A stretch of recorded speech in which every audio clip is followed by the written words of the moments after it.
Let's talk about different investigations that are used for the diagnosis of pulmonary embolism and their pros and cons. So, first of all, we will discuss CTPA or computed tomography pulmonary angiography, CT pulmonary angiography.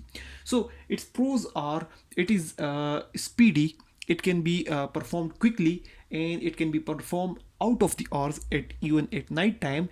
And the other thing is that there is decreased need for further imaging and the possibility of finding other diagnosis. If the CTPA is positive, then we do not need any other imaging. For example, a chest CD is not needed, and there is a possibility of finding other diagnosis. For example, when we do CTPA, then apart from finding the pulmonary embolism, we can also find other chest diseases as well. So possibility of finding other diagnosis. And if it is negative, then there is no need for further investigations or treatment for pulmonary embolism. So if CTPA is positive, if CTPA is negative, then there is no need for further investigation or treatment for pulmonary embolism. And finally, the cons is basically there is a peripheral emboli which may be missed. If there is a possibility of peripheral emboli, then it can be missed with the CTPA. So the good points are its speed, its out of the hours performance, and the degrees need for other investigations. And if it is negative, then we can stop treatment and investigations for pulmonary embolism. But the negative point is that it can miss the peripheral emboli, which may be not detected in CTPA.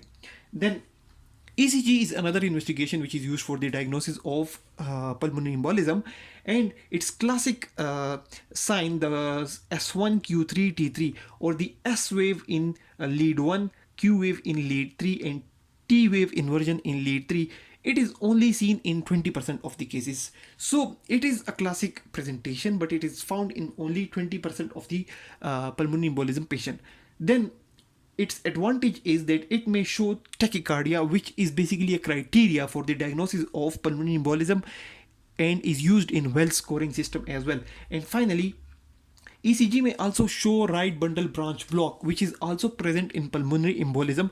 So these are the plus points of ECG. But the thing is that the classic presentation S1Q3T3 is present only in 20% of the patients.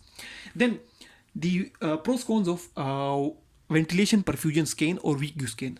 So basically, the ventilation perfusion scan, it can be performed initially only if facilities exist. CTPA is present, it is present out of the hours, but VQ scan can only be performed if the facilities exist, which normally are not. And the thing is that it can be performed initially only if the X-ray, chest X-ray, is normal and there is no significant concurrent cardiorespiratory diseases. There should be no other respiratory diseases, only then it can be performed. So that is a bit negative point. Then its sensitivity is good, 98%, but specificity is 40%. But the thing is that if it is negative, it excludes pulmonary embolism.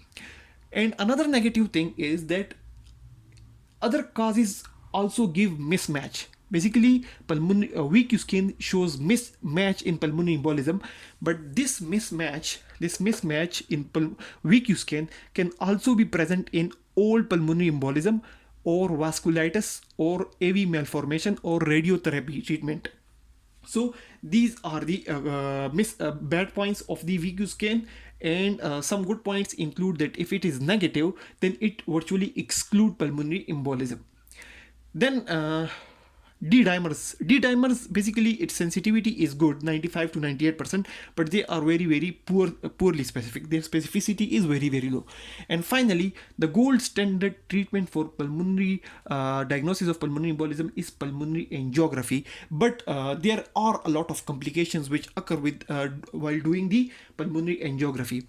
So most of the time CTPA is used in wards for the diagnosis of pulmonary embolism. So let's revise it once again. The different investigations used for pulmonary embolism are, first of all, CTPA or CT pulmonary angiography.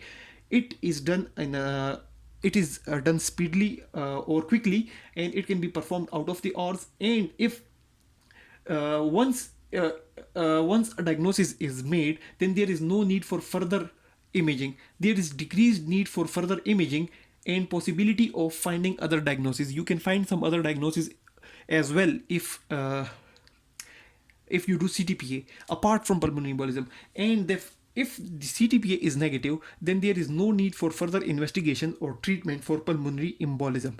But the negative point is that it can miss the peripheral emboli. The peripheral emboli can be missed with CTPA.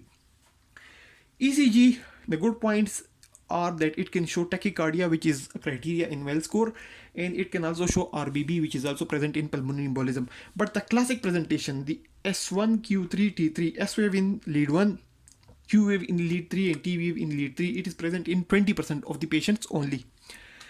Then VQ scan, ventilation perfusion scan, it is basically performed initially only if facilities exist. So it is done quickly and with speed and out of the hours, but it can be initially done only if the facilities exist and if the chest x-ray is normal and if there is no concurrent cardiorespiratory disease. Chest should have no other the patient should have no other respiratory conditions.